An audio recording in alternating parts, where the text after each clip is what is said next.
Hello, everybody. Thank you for joining this virtual event or watching this recording at some future date. I'm delighted to have this opportunity to participate in this event. I have enjoyed this conference over the last 20 years and have been fortunate to have attended each one. While this format is different and I do miss us all being together and sharing ideas, I do consider this keeping my streak alive. But we are living in a very different and interesting time, and different times call for different thinking. So I'd like to thank Informs for setting this up, Scott Nestler, the conference chair, and the conference committee that were able to roll with the times, find an opportunity within this crisis to do something different and to make this event happen. My goal for this presentation is to leave you feeling optimistic about our profession and the great work we do to make a difference in the organizations we represent and serve. I'll share some personal stories and experiences to give you context for the thoughts and ideas that I think could be helpful. Many of these have been refined over the years through my experiences, of course. I've been at FICO about 4.5 years now and have 20 plus years before joining FICO working in manufacturing and supply chain. So I've been at this for over 25 years now. At FICO, I lead our optimization solution delivery team in areas of manufacturing, supply chain, transportation, logistics. So I'm fortunate to work with many of our longtime optimization customers and learn from them, and with many of our new customers and learn from them as well. All of that learning combined with the conversations with folks like yourselves at this conference over the years has been great for me. So I'm thankful to have the opportunity to return the favor through this forum. So let's start with a personal story from back around 2007. So back in 2007, I led an OR team in a centralized function, and I had 3 of my team members dedicated to one of the lines of business. And that line of business was having a tough year. So thinking back to 2007, remember we were headed, into the financial crisis, and my vice president was concerned that that business unit would not be able to support the business case for, continuing to have those 3 OR folks. So my meeting was set up with the VP of Operations, who was my primary business sponsor. And when I asked the question about whether he would be able to support the business case for 2008, his answer was, as I have on the slide, "I need your team now more than ever. I'm upset you're even asking me this question." I remember walking out of his office, energized, motivated, more than ever to support that line of business. And I also remember thinking, I want to work for this guy.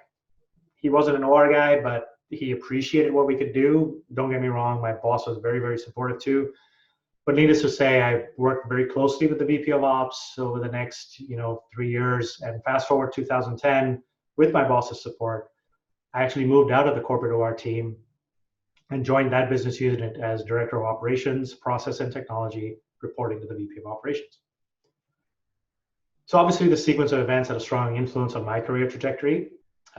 What I found in the VP of Ops was a leader that motivated me, gave me a strong sense of purpose, and gave me the opportunity more than anything to make a difference. And I think, or I hope, many of you would relate to that. So I thought it was a good story to kickstart things with this presentation and demonstrate how good leadership within a tough time can create great opportunities. So this session, I'll break it down into these 3 topics. Each of these is in the general context, of course, of crisis, of some sort. The COVID-19 pandemic is of a scale and proportion in terms of its global impact that I don't think any of us have ever experienced. However, each of us has probably experienced some sort of event, that has locally impacted you, your team, your organization, or even your industry in a significant way. And as we get through this global crisis, unfortunately, there'll be some other event that comes along. So there are always lessons to be learned from the past and applied in the present or the future. I think as an Informs community, we're problem solvers by nature, right? So in some respect, a crisis event is another larger problem to solve or to consider, at least as part of whatever problem we're trying to solve. So first, I want to talk about decision-making within a crisis and how the environment and the decision process is often impacted. Then we'll spend a little time on leadership within a crisis. Critically important, of course, highly researched, highly written about. I'll try to frame it up, very briefly in the context for this talk. And then I'll put that all together for analytics leadership during a crisis, within both your team and within your organization as well. Okay, decision-making during a crisis. So I'm generalizing the environment and the decision process here. Obviously, no two cases are exactly the same, but I'm trying to kind of create a picture here that we can all agree about. The environment. It's usually tense and chaotic. There's a lack of clarity around critical pieces of information. There are often intense moments followed by some uneasy calm, and there's a general frustration due to a lack of control. The human mind is wired when under stress to make quick decisions, right? So, what we're looking for is a sense of control, and quick decision making makes us feel like there's a sense of control, this tight short-term binding of cause and effect to make us feel like we're in control. So the decision process is very reactionary. There's a pressure for quick results. It's emotionally charged. Obviously, we don't have time to think through things, so our emotions, jump ahead of some of our decisions. And there's vastly varying opinions due to the high uncertainty. And there's debates about overreacting or underreacting. I mean, you can bring this down to a very personal level. I've got two teenagers, and my wife and I, oftentimes not huge crisis or anything, but even in tough moments with the kids, right? We're always like, are we overreacting? Are we underreacting? So that same type of thinking permeates the decision process. When there's any kind of crisis event, and obviously we're seeing it. Even today in a lot of the talk and discussions that we're having about this crisis.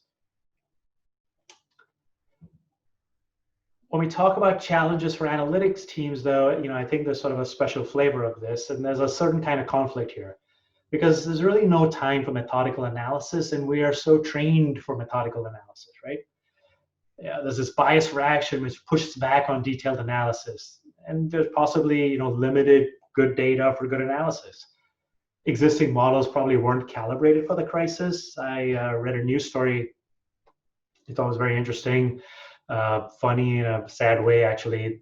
There was a fuel trading platform that was assumed prices would never be negative, fuel futures, right? So there was a fuel trader at a trading desk in Toronto, I think, that was buying fuel futures at a penny a barrel when the real price was actually -$3 or something like that.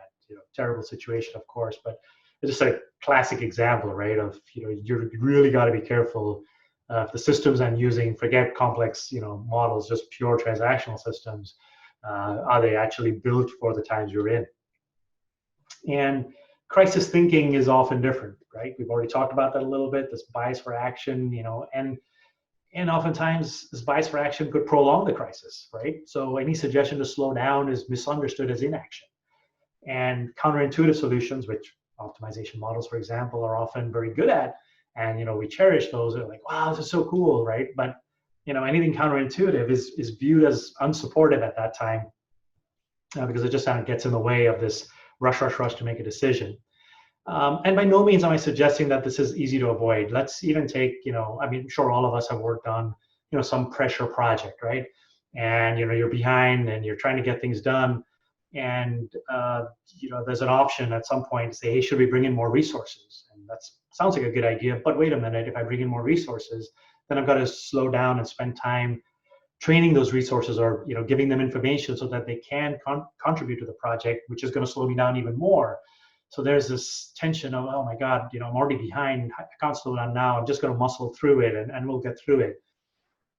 3 weeks go by and you're still not caught up, and the question gets asked again, hey, should we bring in additional resources? And you may think, oh no, 3 weeks ago that would have been a good idea, but obviously now I'm too far behind, I can't do it, and you get caught in this vicious cycle. So again, crisis thinking is not something that we are immune to in any way, shape, or form. It's just the way it is in these types of situations. So I'm hoping we can all relate to that. But I'm also hoping that we can all relate to the fact that in this chaos of a crisis, there is one constant that we can all look to, and that's good leadership, right? And good leadership is such a great thing to have in these moments. And there's so much written about it. There's so much talked about. So here's a quick screen grab of a Google search for books on leadership. So what I'm going to try to do is dissolve all this great information that's out there based on my experience, and kind of bring it down to two very humble slides summarizing this, but to provide it in the context of what I'm talking about here. And to make it even simpler, I'm going to boil it down into this framework of things to avoid and things to focus on. So things to avoid, right?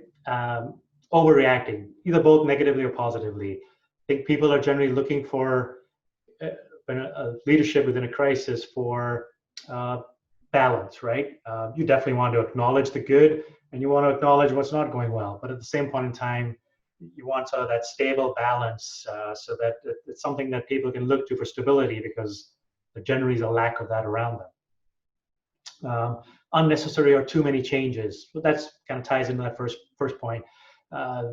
There's new information that pops up, and there's a tendency to say, "Oh, we should react to that. Oh, we should react to that," which is again, very tempting. And you have a tough judgment call to make, because should I wait too long and be viewed as being somebody that's not taking action on new information, or should I be somebody that's taking a little more thoughtful approach and pause and say, "Wait a minute. Let this play out. We don't want to overreact to something, because as it is, there's a lot of uncertainty. And by overreacting, I'm just going to create more uncertainty by making some unnecessary change." And in a different way, this idea of being overly prescriptive. Teams are again looking for some control. So if everything is sort of listed out and overly detailed, then it only adds to this, I have no control, I'm just doing what people have told me to do. And it also creates a risk with very biased thinking. So if all the direction is coming from one frame of mind, one person's thought process, you run the risk of not getting a broader set of perspectives here, which is incredibly important when you're in situations of high uncertainty. One of the things that is always talked about is gather as many perspectives as possible, because your biases generally will take over, and you don't want that to happen in this type of situation. Staying positive and visible, things to focus on, right? So stick to the facts and stay calm. The idea that we can have a leader that is positive even in these times is very, very important. And if they can stick to the facts, not get overly emotional about it and stay calm about it, again, it adds to a sense of stability and confidence that we're going to get through this. Communication, of course, you can't stress enough. So I call it communicating, and communicating some more. But in that communication, keep it simple, keep it clear. Again, there's a lot of confusion out there, and you don't want your communication to add to the confusion. So keep it as simple and clear as possible. And then making the uncomfortable comfortable. What do I mean by that? Normal is really a relative term, right? Normal is whatever you have gotten used to. So, and it's amazing how resilient people are, and what we're able to get used to. This is in some ways a good thing, but it can also be a bad thing, right? So, you can get used to sitting on the couch and watching TV all day. Not a good thing. But you can also find a way to get comfortable in situations that are not really, intended to be comfortable. But at least for some period of time, you can make do and work through it. And as a leader, if you can make those uncomfortable situations comfortable for your team or for people around you, it helps get through the process. But you're always creating that picture, that vision of getting through this, because things will get better. But for now, we're just going to take the uncomfortable and make it as uncomfortable as possible. So I've had the good fortune of working with many good leaders over my years, current times included. But one example in particular that I think back to when I think of this situation that I'm talking about here was a leader who I didn't agree with in many times. But I would follow him in a heartbeat, right? It was very interesting to me at the time, because I would argue with him or provide different perspectives. So we did sort of view the world in very different ways. But in terms of approaching a situation, I would absolutely follow him into a messy situation, because I knew, and he said he filled the team with a sense of confidence, and I knew that when I came out the other side, we would come out successful. It might be messy on the way through. I got it, and I was willing to accept that because he gave me the confidence that we were going to get through on the other side. So I always view that as a very important leadership lesson in my life. And there's a lot been talked about in terms of comparing management and leadership. Oftentimes, when you hear interviews with leaders, they often talk about, so tell me what keeps you up at night. And it's very important, right? So one way to think about it is management is what, is taking care of what keeps people up at night. But leadership, I think, is about creating what gets people out of bed in the morning. Both are extremely important.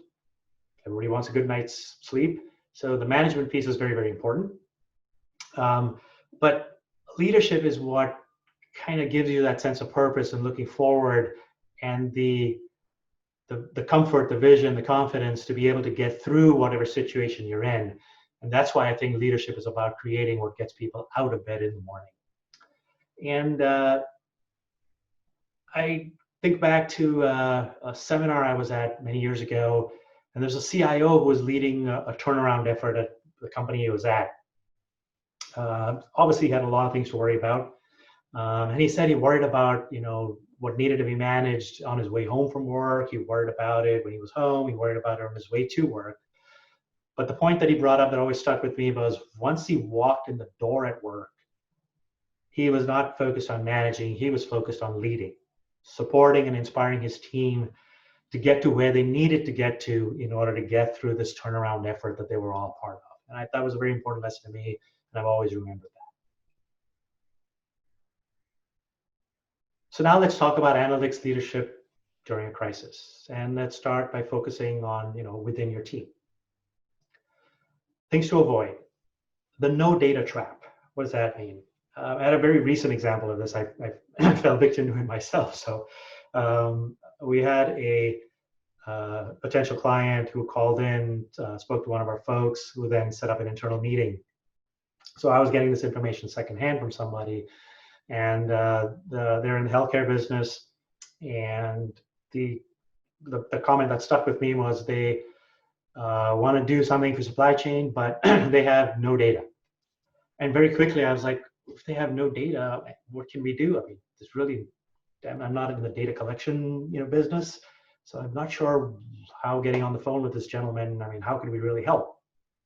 I was very fortunate to have somebody else on the call who said, well, wait a minute, it can't be no data. Maybe there's no data on the things they want to manage. They've got to have some data. So can't we do something with what they have? And then very quickly that sort of opened the door in my mind. I was like, yeah, that's a great point.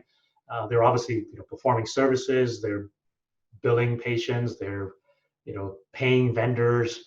So we could take some of that information and probably come up with something. And then the optimist in me kicked in and said, hey, if they have no data with no visibility about this, anything is better than what they have. So even if it's not the greatest, we can come up with ideas that can help create some visibility. So within your team, if you find yourself in this situation and there's really no data around, how to work within a global pandemic, because the last one was 100 years ago, and I don't think data from the Spanish flu, is going to help right now. Don't get stuck in that trap, right? Be creative. Think of other options that can help. The other thing to avoid is staying in your comfort zone. You've worked in a certain space for a while. You're a professional, an experienced, and an expert in a certain area. And whatever's happening now is really not close to that. But this is, don't get stuck in that comfort zone. Use this as an opportunity to get out of it. And getting frustrated because you can't help it the way you want to help. And I fell into this trap many years ago myself. Again, this goes back to the 2008, timeframe with the financial crisis. And the company I was at, obviously, we were impacted. We were trying to do things, and I was very frustrated that my team wasn't being called on to help more. We had ideas, but we couldn't get them sold internally. And I obviously had those conversations with my boss, and we were trying things. The mistake I made was sharing that frustration with my team in a way that was really not constructive. Obviously, I want to be authentic with my team, so I'm not going to not share my frustration. But I didn't do it in a way that helped them feel any better. As a leader, I needed to channel our frustration into something that could have turned into something more positive, right? I could have said, hey, we've tried these things are not working. What other ideas can we come up with, right? So yeah, we're frustrated, but let's channel that frustration towards some creative ideas to try something different. So things to avoid. Like don't get stuck in the negative. Try to channel it towards the positive. things to focus on. Get closer to the operation. Thinking back to what I did back in 2010, right? I did that in a big way, right? I moved physically out of a team into another team, but you don't have to do that, at that scale. It could just be, jumping in to help out. And, our field is operations research, right? So what a great time to get involved with the operation. It builds trust, and it also generates ideas for how analytics can help, either in the moment, in maybe in a different way that's suitable, and we'll talk about that in a bit. But also, maybe in the future, like, hey, I'm seeing something here. This may not be the right time, but I'm gonna write this down and come back to it when times are better. Finding opportunities for scenario analysis. Wargaming and scenario analysis are incredibly valuable during a crisis with highly uncertain futures. I think it's a well-studied area as well. And so I suggest trying to find ways to help run scenarios, even if it's heavily spreadsheet based, it doesn't matter, right? At FICO, we'll believe this is extremely important, and it's sort of a core feature within our products, right? Business users can create scenarios with a couple of clicks, and we see how useful and helpful it is on almost every project. And then I was speaking with a friend at another software company whose solution is entirely cloud-based, and he said their scenario counts had increased significantly since March, right? Just validating the fact that in these moments, people just want to run scenarios because they don't know what's going on, and so they want to try different things to see, what might happen, so they feel better prepared. You have to choose a path forward, but then if the reality turns out to be something different, which more than likely will be, you at least feel like you're one step ahead, because like, I ran that scenario, so let's now adjust and pivot to that, because it's not hopefully completely new. So if you don't have that capability to run scenarios, focus on finding a way to make it happen. And then, last but not the least, if you find that this moment is just not a time when you can jump in and help out, then use the time to sharpen the saw, right? Use the time to grow your own analytics toolbox. Hey, you might even have to document some models that you always intended to document someday, right? So there's plenty of work, that we all put off, and this might be the time to get after it. So within your team, there's plenty of opportunity to take something out of this situation and turn it into something positive. Within the organization, I like to start by thinking about aligning with the culture of the team you're engaging with. I spent a lot of time focusing on change management, thinking about how much really adoption capacity there is for new analytics, and what will the culture allow. So align with the culture of the team you're engaging with within your organization. Understand how the group, the team, the organization is working during the crisis. Keep in mind, things are different, right? So they've probably adapted and are working differently. So don't go in with a mindset of, I know this group, I know them well. If that's the case, that's great. You can leverage that, but don't fall into the trap of thinking that it's the same group you knew, because you'd worked with them, 6 months ago or 2 years ago. So understand how the group, team, organization is working during the crisis. Understand why they will adopt any analytics. This again goes back to this idea of adoption capacity, right? And understand what data is available and reliable. You may say, well, that's kind of obvious. We always do that. Well, yes, that is obvious, but there's a nuance here, because again, in a crisis situation, you have to understand the data now in the context of that crisis. So, is the quality of the data fit for use? And if you don't test that, by engaging with the team that's actually using the data, I think you run the risk of wasting precious time, and even worse, losing precious credibility. So when thinking about the culture, those are the 3 things that come to my mind when engaging with the organization from an analytics perspective. My favorite quote around all of this, because I think, first of all, Peter Drucker is, great at putting things into perspective, and this one is my favorite because it just sums up so much in such few words, right? Culture eats strategy for breakfast. Here replace strategy with your analytics, your ideas, whatever, right? And the culture that you're walking into, and this is a good lesson in good times as well, but I think it's even more heightened in times of crisis. The next thing I think about is when engaging with the organization is sort of useful before optimal.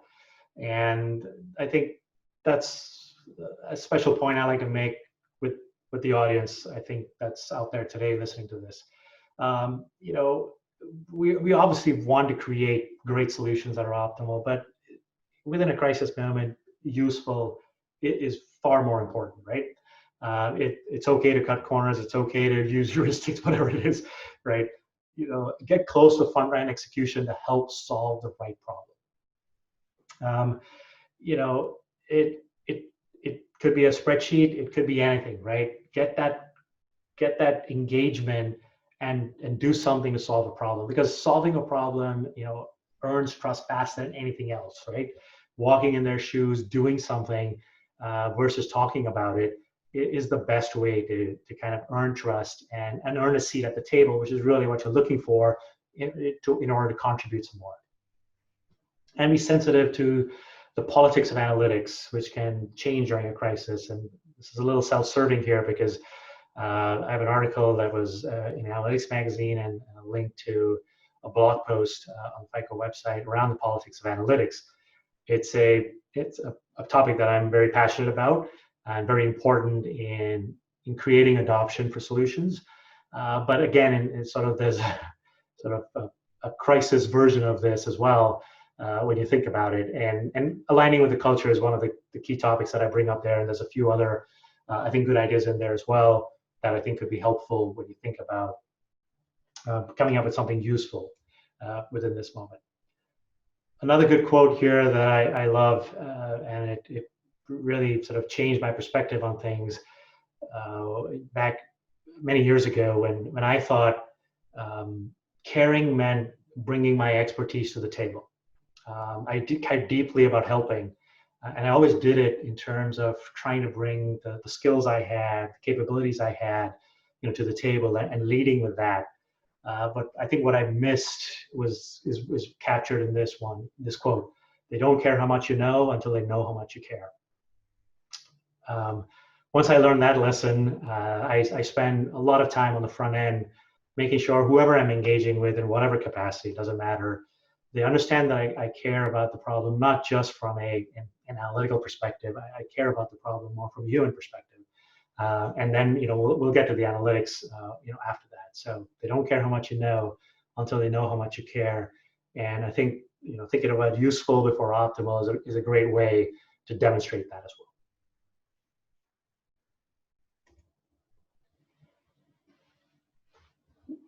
Within the organization, think about, you know, things to avoid around, you know, new complex models. So I had an example. I joined a team that was leading a project. It was a very large project. It was running behind timelines, so on and so forth. They replanned multiple times. And I was new to the team. And when I saw one of the project managers put up the project plan, you know, one of the first few times, you know, right away my analytics juices kicked in, and I was like, wait a minute, you know, a lot of the time estimates they're using here seem like they're fairly optimistic.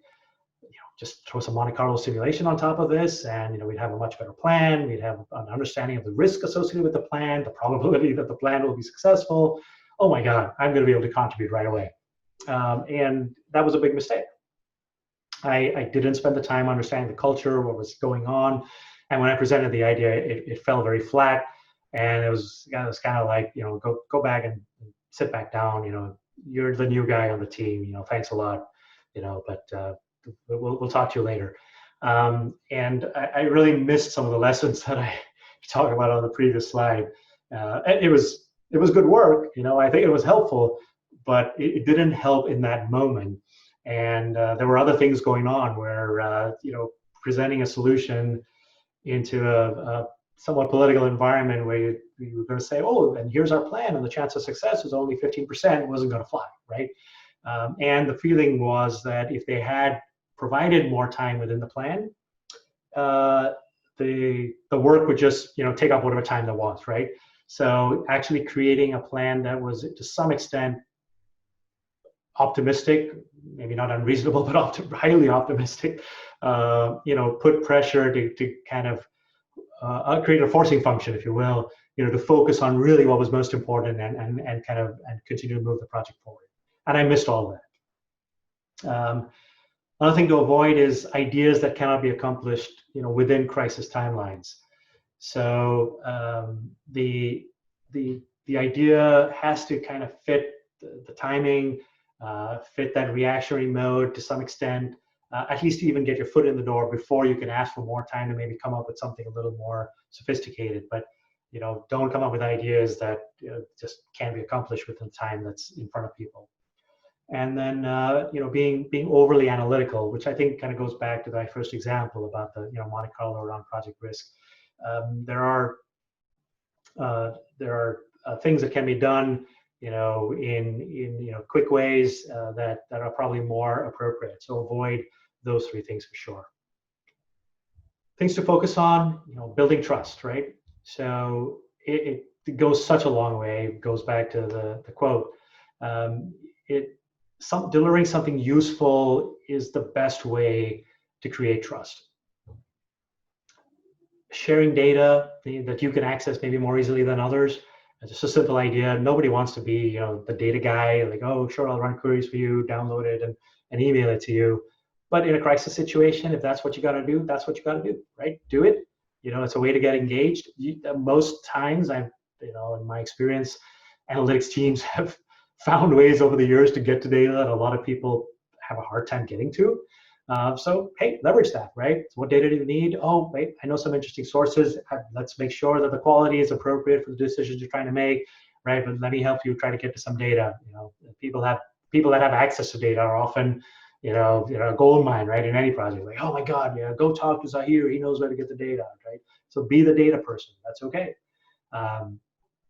Being a bridge between organizational levels, this is a very different point, but I think incredibly important, and it ties to an example that I was in where, well, first of all, I think analytics teams sometimes are well positioned to bridge some of these organizational levels. So you're often working with folks on the front lines, but at the same point in time, presenting results and reports back to senior leaders. So you're kind of skipping a whole bunch of levels in the communication chain, and that comes with a responsibility, but an opportunity too at times to kind of use that card carefully when you need to. So I was part of a large project, which I will talk about very soon, but I'll focus on a specific part of it where it was tough. I mean, we were in a pretty tough crisis situation, for that project, and we continued to push forward. And the folks on the front line were just sort of beside themselves. Like, I remember one of the folks telling me, it's like, do they, referring to the senior executives, do they know, how tough it is out here? And I kept trying to explain to him, I was like, yes, they do. I've told them, but I used that bridge idea to go talk to the VP of operations and the president of our business unit and say, look, I know you guys get it. I know you guys understand it, but I think there's a gap here. I even talked to our HR person. I said, there's a communication issue we have here. There are people out there that don't think our leaders understand kind of, the situation, the way they're seeing it. Is there some way we can communicate that? And I don't recall exactly what we did, whether it was an email that went out from the president or, it was, there was a call, where he was reporting on things and he brought it up in the call. But it didn't change the situation in the sense that it was still really, really tough. But at least it allowed people to understand that, okay, at least my voice is being heard, if nothing else, and they do get it. And it created that a little bit of calm in all the crisis that was going on. So if you have an opportunity to do that in a crisis situation, then keep that in mind. And then repurposing maybe an existing solution. So yeah, it wasn't calibrated for the situation you're in, but we're creative people and we have ideas, and wait a minute, I've got something here that works, and maybe I can take this and tweak it. So even at FICO, right, one of the things we focus on and I measure is speed to solution, right? How fast can I go from an idea to a functional app that a business user can use? and the fastest I've seen it done is in like within a day during a hackathon style event I had with a client. Um, and I've been at this, like I said, for over 25 years, and the speed at which we can get functional solutions into a business user's hands is, I think, the most exciting part for me, because that makes all the difference in delivering value, building trust, and solving real problems. So whether you're repurposing an existing solution or you have the capability to do something fast, I think this is the time to really leverage that capability as much as possible. And then overall, finding an opportunity within a crisis, which I've touched on in some of the earlier stories, but I really want to get into in more detail with this next story, which is a little bit longer. And don't worry, the chapters are pretty small here, but I wanted to share this experience. So, the reason I want to share this experience, because I think it really brings together almost everything I've covered into a set of events that transpired in one of my previous roles. So here it goes. So the prologue, right? It's 2012, 2013. I'm leading a business transformation project for one of the divisions for one of the largest phases of this multi-year project. We weren't the largest division. We represented about 25% of the total business, so not small. But our operation was the most complex in this phase of the project. The transformation was a huge effort. We were replatforming 30 years of legacy technology, all the way from back-end servers to new software systems to new in-cab technology in the fleet. Remember, I worked in transportation, so 10,000 trucks, right? We had to get this out to 10,000 trucks, 10,000 drivers. It was amazing and tough at the same time. I guess if there's one way to kind of map it to things that other people might be able to relate to, would be like a large ERP implementation, but not exactly that, because we were working with two new first generation solutions that we were co-developing with two vendors. So there's all this added complexity on top of that. So that's kind of the context that I want to create. Okay, so chapter 1, the transition. So in this process of rolling out this last phase, and when I mentioned that our business unit was a little more complex, one dimension of that complexity was this, that every transaction was actually 3 transactions, and they needed to be coordinated and executed across North America over a span of a few days. So you had this dispersion in geography and time, and this involved trucks, the rail, and trucks again. So every move was at least 3 moves. In some cases, it was 5 or 7. This is also known as door-to-door intermodal. So it's in the door-to-door intermodal business. And the transition, one way to think about it was you had a plane, that's flying, that's your old plane, and you have a new plane that's flying, and you have to sort of get everybody from the old plane into the new plane while you're flying, so that you don't interrupt the business as much as possible. And then eventually the old plane is landing and the new plane is gaining more and more altitude or more and more capacity. So anything we started in the old system had to be finished in the old system, but anything we started in the new system had to be finished in the new system. So there were these kinds of restrictions in this transition, and the new system, as I mentioned, was new, and I'm not saying in any ways that it was like anything bad, but it was raw, right? There were things that we had tested the heck out of it, but as many of you know, right, there are things that happen that you just find out only when you go live, right? So there was a lot of stuff that needed to be worked out. So in the transition, I had the opportunity to pitch an idea to create a tool for the transition. So we had no budget to create extra tools. The whole idea of transitioning to these systems was we didn't have to create all these edge systems, but I saw in the transition an opportunity to create an edge system that would live for the transition, because we needed it to help through the transition. Chapter 2. So we get to the crisis. And I already alluded to this earlier, where it was just really, really tough as we were transitioning through this. The systems were having a hard time keeping up. The IT group was just completely swamped. The business teams were just putting a lot of pressure, trying to figure out how do we get through this transition as fast as possible, because living in 2 systems was a complete nightmare. And it created that opportunity where I went to one of the VPs in IT to say, hey, I've got this solution built out for the transition, but I think I can continue to build it out and we can use it to help run the business as we get the back end more stabilized. And while this would have been a complete no-no, in a conversation, a few weeks or maybe months earlier, in this crisis situation, it was like, yeah, if that's what you got to do, do it. If it helps us get through this, yep, go make it happen.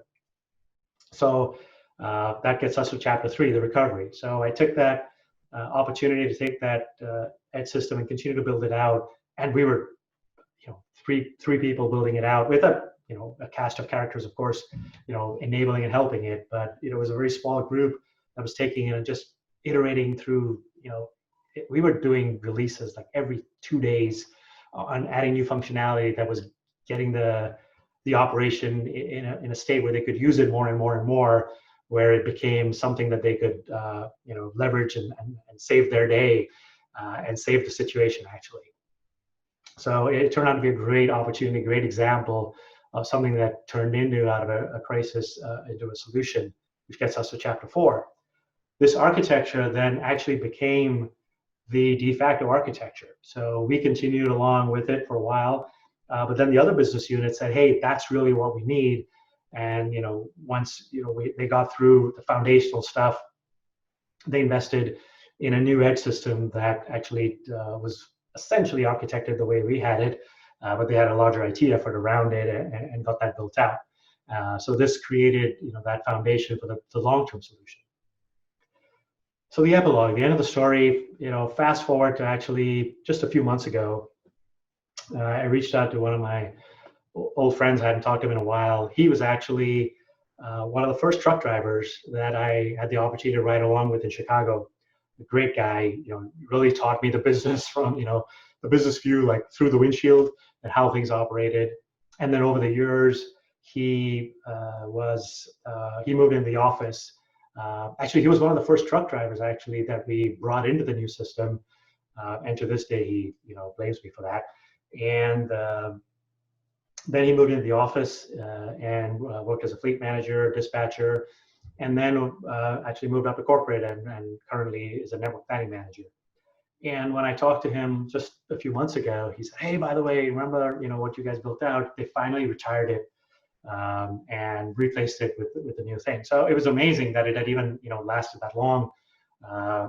Credit to the team that built it to make it that robust. And of course, I'm sure there were things that were done over the years to continue to keep it robust. But I found in that story a great example of how you can, in the midst of a crisis, find great opportunity. Which brings me to my last slide and a great quote by Albert Einstein, which was exactly that, right? And I think within the optimization community, I think it's even a greater opportunity because optimization doesn't rely as much on the past, right? It finds solutions in the search space that generally represents a future state, right? Whatever models we're running and the constraints and the objective function are essentially pointing us towards the future. So this is incredibly powerful when the future is unknown to help with our organizations think through tough decisions. And, and if you have the capability to run lots of scenarios combined with optimization, it's just a great opportunity to bring the power of optimization to help and in a crisis situation like this. And for the broader analytics community, helping our organizations make better decisions in uncertain times is incredibly challenging and rewarding. So I believe this is a unique time we're living in that continues to present a great opportunity for our field, doing good with OR, as we lead our analytics teams during this crisis, through the recovery, and into a better future. So I hope my perspective and the thoughts I shared here were helpful. Given the strength of our Informs community, I'm sure there are plenty of great stories out there. It would be great if you could share them either via Informs Connect or your comments. Would be greatly appreciated too. I would love to learn more from you and your thoughts on this topic. And I think we could all benefit, from a rich conversation around this. With that, thanks for attending, thanks for listening, and thanks again to Informs for setting up this virtual conference. We can switch to Q&A, and I'm happy to respond to any questions. Thank you very much.